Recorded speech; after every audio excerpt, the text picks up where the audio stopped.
இந்த உலகத்தில் பொன் பொருள் வீடு இதை விட பெரிய விஷயம் அப்படின்னு பார்த்தீங்கன்னா பசி தான். அந்த பசியை போக்கக்கூடிய தெய்வம் அப்படின்னு பார்த்தீங்கன்னா அன்னபூரணி தேவி.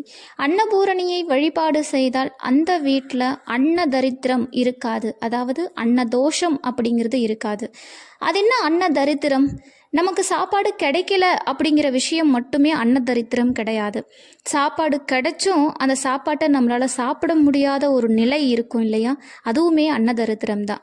இது போன்ற நிலைகளை மாற்றக்கூடியவள் தான் அன்னபூரணி. அம்பாளை வழிபாடு செஞ்சு அந்த அன்னதரித்திரம் அன்ன தோஷத்தை அண்டவிடாமல் பார்த்து கொள்ளலாம்.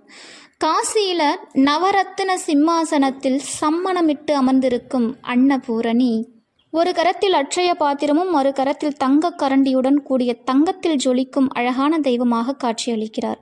இவரை வழிபடும் முறையை வீடியோவில் டீட்டெயிலாக கொடுத்துருக்கேன், செக் பண்ணி பாருங்கள். Thank you so much. பாய்.